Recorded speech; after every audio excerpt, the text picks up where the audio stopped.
शादी एक धोखा यानी कि फ्रॉड शादी। यह कहानी एक सत्य घटना पर आधारित है जो कि देहरादून नामक एक बहुत ही छोटे से गांव की है जो कि 90s की दशक की है। देहरादून नामक एक छोटे से गांव में जहां पूर्णिमा नाम की एक लड़की रहती थी। पूर्णिमा बहुत ही गरीब परिवार से थी। उसके माता पिता और उसके 3 छोटे भाई बहन रहा करते थे। पूर्णिमा ही सबसे बड़ी बहन थी और वह अभी अपनी पढ़ाई शुरू कर ही रही थी और अभी वो 10th में थी। पूर्णिमा जैसे कि एक गरीब परिवार से थी परंतु वह शिक्षा में हमेशा अव्वल रहती थी, परंतु परिवार के गरीब होने के कारण वह आगे पढ़ भी नहीं पाई। और एक दिन की बात है, देहरादून के उसी गांव में एक विदेश से शादी होनी थी। 90 के दशक में यह बहुत ही प्रचलन में था कि विदेश के कई रिश्ते गांव में आते और भोली भाली लड़कियों को और गांव वालों को मूर्ख बनाकर उनसे शादी करके उन्हें विदेश में बेच दिया करते थे। ऐसे ही पूर्णिमा के साथ भी कुछ ऐसा ही हुआ, यानी कि गांव में अगर विदेश से कुछ रिश्ते आए हैं तो ये गांव वालों के लिए बहुत ही गर्व की बात है। ऐसे ही गांव के उस शादी में विदेश से एक लड़का भी आया था जो कि पूर्णिमा के पिता से काफी प्रभावित हुआ था, क्योंकि पूर्णिमा के पिता उसे रिश्तेदारी में खूब अच्छे से जानते थे। उन्हें वह परिवार बहुत ही अच्छा लगा। पूर्णिमा के पिता ने उस लड़के से बातें की और बातें करने के बाद पूर्णिमा के पिता को वो बहुत ही अच्छा लड़का लगा। उन्हें लगा कि यह भी सर्वगुण संपन्न परिवार है, इसलिए वह उस लड़के से अपनी बेटी की बातें करते हैं और कहते हैं, अल्बर्ट बेटा, तुम क्या करते हो? मैं तो तुमसे काफी प्रभावित हूँ बेटा। मेरी भी एक बेटी ब्याहने वाली हो गई है और वो मेरी बड़ी बेटी पूर्णिमा है। जी हाँ अंकल, मेरा ही अपने विदेश में, यानी कि मेरे वहाँ अपने 2 घर हैं और मैं एक डॉक्टर हूँ। परंतु मैं आपकी बेटी से तब तक शादी नहीं करूँगा जब तक मैं आपकी बेटी से खुद ना मिल लूँ। उसके बिना उसके इजाज़त से हमारी शादी नहीं हो सकती। अल्बर्ट की ऐसी बातें सुनकर पूर्णिमा के पिता काफी ज्यादा खुश हुए और उन्होंने पूर्णिमा और अल्बर्ट को एक दूसरे से बात करने के लिए कहा। दोनों ने आपस में एक दूसरे से बातें की और बातें करने के बाद अल्बर्ट को पूर्णिमा बहुत ही पसंद आ गई। जी हाँ अंकल, मुझे आपकी बेटी पूर्णिमा बहुत ही पसंद है, इसलिए मैं उससे जल्दी से शादी करना चाहता हूँ। और मुझे कुछ नहीं चाहिए, बस आप अपनी बेटी का हाथ मेरे हाथों में दे दीजिए। मुझे कोई दहेज भी नहीं चाहिए। मैं आपकी बेटी को बहुत ही खुश रखूंगा। अल्बर्ट की ऐसी बातें सुनकर बेचारे गरीब पिता की तो आंखें ही नम हो गई, मानो कि ऊपर से भगवान उनके लिए मसीहा बनकर आ गया हो, क्योंकि वे बहुत ही गरीब थे और अपनी बेटी को दहेज भी नहीं दे सकते थे। अरे वाह बेटा, तुम्हारी ऐसी बातें सुनकर तो मेरी चिंता ही खत्म हो गई है। मानो सच में मेरे लिए भगवान के रूप में कोई मसीहा ही हो तुम। अरे मेरे से तो मैं गरीब पिता हूँ, कहाँ मुझसे दहेज दिया जाएगा, पर तुमने तो मेरी सारी ही चिंता दूर कर दी है। बेचारे भोले गरीब पिता को अल्बर्ट की बातों पर विश्वास हो गया कि वह उनके बेटे को हमेशा खुश रखेगा। इसलिए पिता अपनी बेटी से कहता है कि लड़का बहुत ही अच्छा है, संस्कारी है और गरीबों को समझता है और वह एक डॉक्टर है, अच्छी नौकरी पर है। और तो और विदेश में उसके 2 अपने बड़े बड़े घर हैं। विदेश में डॉक्टर और 2 बड़े बड़े मकान के लालच में, या फिर कहें कि अपनी बेटी के लिए एक अच्छे घर बार की तलाश में, पिता को अपनी बेटी के लिए यह रिश्ता बहुत ही अच्छा लगा। इसलिए उन्होंने अपनी बेटी की शादी जल्दी से अल्बर्ट से कर दी और उसे खुशी खुशी विदा कर दिया। हर लड़की की तरह पूर्णिमा का भी ख्वाब था और सपने थे कि उसकी भी शादी हो और उसे बहुत ही अच्छा घर बार मिले, बहुत ही अच्छा पति मिले। वह खुश भी थी कि उसका ससुराल विदेश में हो रहा है। मंडप में पूर्णिमा और अल्बर्ट की शादी हुई। शादी होने के बाद जैसे ही पूर्णिमा प्लेन से जा ही रही थी कि अल्बर्ट ने उसके माता पिता से कहा, अंकल और आंटी जी, मैंने आपकी बेटी पूर्णिमा से शादी तो कर ली, पर मेरे पास हम दोनों के लिए टिकट के पैसे नहीं हैं। मेरे पास सिर्फ अपना ही टिकट है और पूर्णिमा का टिकट नहीं है। मेरे पास इतने पैसे भी नहीं हैं, इसीलिए तुम मुझे अपनी बेटी की शादी के लिए दहेज दे दो। और अब अल्बर्ट की ऐसी बातें सुनकर गरीब पिता की आंखें आंसुओं से भर गई। उन्हें हो गया कि ऐसा ही कैसे हो सकता है। अभी तो अल्बर्ट ने शादी से पहले दहेज के लिए मना किया था, परंतु यह तो अभी बोल रहा है कि उसे दहेज चाहिए। अब जैसे कि पूर्णिमा का मायका बहुत ही गरीब था, उनके पास दहेज देने के पैसे नहीं थे, इसलिए उसकी माता ने अपने जेवर गिरवी रखकर उसकी टिकट बुक की और दहेज दिया। जैसे ही पूर्णिमा के टिकट बुक हुआ, वह प्लेन में जाने वाली थी कि उसको बहुत ही दुख हुआ, क्योंकि अपने परिवार से बिछड़ने का, अपने माता पिता से दूर होने का एक बेटी को ही सबसे बड़ा दुख होता है। वह जोर जोर से फूट फूट कर रोने लग गई। वाह पापा, मुझे तुम्हारी बहुत याद आएगी। मैं अपने देश छोड़ के जा रही हूँ, अपने भाई बहनों को छोड़ के जा रही हूँ, अपने माता पिता को छोड़ के जा रही हूँ। अरे बेटी, तुम रोती क्यों हो? देख लेना, तुम हमसे मिलने आते रहे ना विदेश से, अब तुम और जमाई जी। बेटी पूर्णिमा की विदा होते वक्त उसके माता पिता भी खूब रोते हैं और वो भी बहुत जोर जोर से रोते हुए, अपने दिल पर पत्थर रखते हुए अपने ससुराल के लिए प्लेन में बैठती है और चली जाती है। विदेश में जाना पूर्णिमा के लिए एक नया सा सफ़र था, एक अनजान शहर था। उसे बहुत ही नर्वस हो रही थी कि कैसा ससुराल होगा, कैसा अब क्या होगा, क्योंकि वह अनजान शहर थी, वह किसी को जानती तक नहीं थी। और जैसे ही पूर्णिमा प्लेन से अपने विदेश यानी कि अपने ससुराल घर में पहुंची, तो वह घर में पहुंची तो उसकी आंखें फटी की फटी रह गई। उसने देखा कि यह तो बहुत ही गंदा सा घर है, जबकि अल्बर्ट ने बताया था कि उनके पास 2 बड़े बड़े घर हैं। अल्बर्ट की फाइनेंशियली कंडीशन एकदम सही है, इसलिए तो पूर्णिमा के माता पिता ने उसकी शादी अल्बर्ट से की थी कि वे हमसे काफ़ी अच्छे हैं, जबकि ऐसा कुछ भी नहीं था। और जैसे ही पूर्णिमा ने घर में कदम रखा तो उसने देखा कि पहले से ही अल्बर्ट की एक शादी हुई है, जो कि उसकी पत्नी और उसका एक बच्चा भी है। यह सब देखकर तो पूर्णिमा की आंखें खुली की खुली रह गई, मानो जैसे कि उसके मुंह पर किसी ने एक बहुत ही बड़ा तमाचा मारा हो। पूर्णिमा को इतना बड़ा दुख हुआ कि अल्बर्ट ने उसके साथ धोखा किया है और धोखे से उसके साथ शादी की है, जबकि उसकी पहले से ही शादी हुई है, उसकी पत्नी है और एक बच्चा भी है। पूर्णिमा जैसे कि अभी बहुत ही छोटी लड़की थी, वह अजीब सी सिचुएशन में फंस गई थी, क्योंकि वह वहाँ किसी को जानती तक नहीं थी। उसके लिए वह देश बहुत ही अलग सा था और वीरान था, और वह वापस भी नहीं जाना चाहती थी। वह अपने माता पिता को कोई भी दुख नहीं देना चाहती थी, क्योंकि उसके पीछे भी उसके 2-3 भाई बहन थे, इसलिए वह सहन करती गई और उस घर में उसके पहली पत्नी और बच्चे के साथ रहने लग गई। और आखिर वह जाती तो जाती भी कहाँ, क्योंकि अल्बर्ट ने उसे कहा था कि उसे उसकी पहली पत्नी और बच्चे के साथ रहना ही पड़ेगा। एक्चुअली वह घर नहीं था, बल्कि वह कबाड़ खाना था। वह सारे सामान इधर उधर बिखरे हुए थे, बल्लियाँ पड़ी हुई थी और उस घर में रहना एकदम मुश्किल हो रहा था, क्योंकि पूर्णिमा एक अच्छे और साफ सुथरे घर में रहने वाली लड़की थी। ऐसे ही धीरे धीरे वक्त गुजरने लगा। पूर्णिमा उस घर में एडजस्ट कर रही थी। घर में पकाने के लिए साधन भी नहीं था, इसलिए अल्बर्ट शुरुआती दिनों में होटल से ही खाना लाया करता था। ऐसे ही अल्बर्ट की पहली पत्नी में हमेशा झगड़ा होते रहता था और उनकी बिल्कुल भी नहीं बनती थी, इसलिए अल्बर्ट की पहली पत्नी ने कहा कि इसे तुम दूसरे घर ले जाओ और मैं इसके साथ नहीं रह सकती। ऐसा कहकर अल्बर्ट मुझे दूसरे घर ले गया और उसे लगा कि दूसरा घर बहुत ही अच्छा होगा, परंतु वह पहले घर से और भी गंदा था।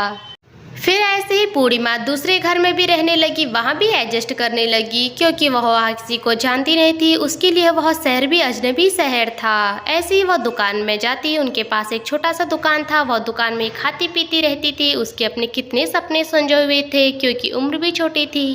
पूर्णिमा की उम्र छोटी थी, उसको अपने आगे का करने का जज्बा बहुत था, परंतु वह उसका पति उसका साथ नहीं देता था। हमेशा पूर्णिमा से बहस करता रहता और लड़ाई झगड़ा करते रहता था। एक दिन की बात है, जैसे कि अल्बर्ट ने उनके घर वालों को बताया था कि वह एक प्रोफेशनल डॉक्टर है, परंतु ऐसा कुछ भी नहीं हुआ। एक दिन पूर्णिमा जब सड़क से जा रही थी, उसने देखा कि उसका पति एक बस ड्राइवर है, तो उसके साथ तो बहुत ही बड़ा धोखा हो गया।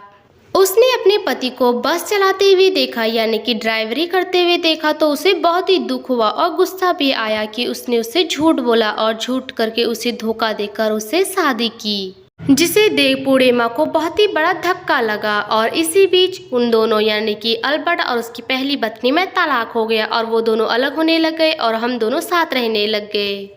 ऐसा नहीं था कि पूर्णिमा अपने मायके वापस नहीं जा सकती थी। उसके माता पिता बहुत ही सपोर्टिव थे, परंतु वह बहुत ही गरीब थे, उनके पास इतना धन नहीं था और उसके भाई बहन भी छोटे थे, इसलिए वह अपने दम पर ही कुछ करना चाहती थी। तभी एक दिन की बात है, अल्बर्ट अपने पार्टी में अपने दोस्तों के साथ जा रहा था और वह अपनी पत्नी पूर्णिमा को ले जा रहा था। तो उसने अपनी पूर्णिमा से कहा, देखो पूर्णिमा, हम जिस पार्टी में जा रहे हैं वहाँ मुझे सभी लोग जानते हैं और उन्हें पता है कि मेरी पहले भी शादी हो चुकी है और मेरा बच्चा है। इसलिए तुम कह लेना कि हम रिलेशनशिप में हैं, ठीक है, यानी कि हस्बैंड वाइफ की तरह रहते हैं, परंतु तुम मेरी बहन हो। अपने ही पति अल्बर्ट की ऐसी बातें सुनकर कि अपनी ही पत्नी को बहन करके पुकारने करके इस बात को लेकर पूर्णिमा सन्ने रह जाती है, क्योंकि वह एक बहुत ही सीधे साधे और गरीब परिवार से थी। उसे ऐसा धोखाधड़ी छलावा करना बिल्कुल भी नहीं आता था। इसी कारण उसका अपने पति से झगड़ा होते रहता था। आप इतने बड़े धोखेबाज हो, मुझे लगा ही नहीं था। अरे तुमने तो मेरे साथ इतने धोखे से शादी की। कहाँ मुझे इतने बड़े बड़े सपने दिखाए, बोला कि मेरे बड़े दो घर हैं, मैं डॉक्टर हूँ, और यहाँ तक कि तुम्हारी तो पहले शादी हुई थी, तुम्हारे घर भी नहीं है और तुम तो एक बस ड्राइवर हो। तुमने मेरे साथ कितना बड़ा धोखा और फ्रॉड किया है। और अब यहाँ तक कि तुम मुझे अपनी बहन करके बोलने के लिए बोल रहे हो रिश्तेदारों के सामने। तुम्हें कितनी शर्म आती है कि तुम मुझे अपनी पत्नी स्वीकार नहीं कर रहे हो। अल्बर्ट, अगर मुझे पहले पता होता कि तुम इतने बड़े धोखेबाज इंसान हो तो मैं तुमसे कभी शादी नहीं करती, अपनी ज़िंदगी ऐसे बर्बाद नहीं करती। मेरी ज़िंदगी तो एकदम नर्क बना के रख दी है तुमने। मैं तुम्हारे घर में इतना एडजस्ट कर रही हूँ, चलो कोई बात नहीं, तुम्हारे पास घर चाहिए, तुम एक डॉक्टर नहीं हो, कोई बात नहीं कि तुम सिर्फ बस ड्राइवर हो, परंतु तुम तो एक अच्छी इंसान भी नहीं हो। तुम एक इंसान के रूप में भेड़िया हो, भेड़िया और जानवर हो। देखो पूर्णिमा, अगर तुम्हें यहाँ रहना है तो रहो, वरना तुम्हारे साथ ठीक नहीं होगा। तुम्हें, मुझे लगता है तुम ऐसे अक्ल नहीं आएगी तुम्हें, तुमको तो मुझे मारना ही पड़ेगा। अरे जब तक तुम औरतों को मारो नहीं तब तक तुम ढंग से नहीं आते हो। अरे बहुत ही लंबी जुबान चल रही है तुम्हारी, पटर पटर करके। अब देख मैं तुझे बेल्ट से कैसे मारता हूँ। अब ऐसे ही लगातार रोज ऐसे ही उन दोनों में झगड़ा होते रहता था। अल्बर्ट अपनी पत्नी यानी कि पूर्णिमा को हमेशा मारते रहता था। उसकी नाक से खून, उसके कान से खून, उसके बाल खींचता था।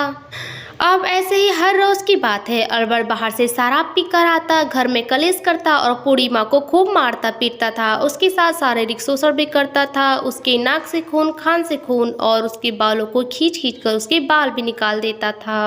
कोई बचाओ मुझे, मेरी जिंदगी जहन्नुम बन गई है, कोई तो बचाओ मुझे।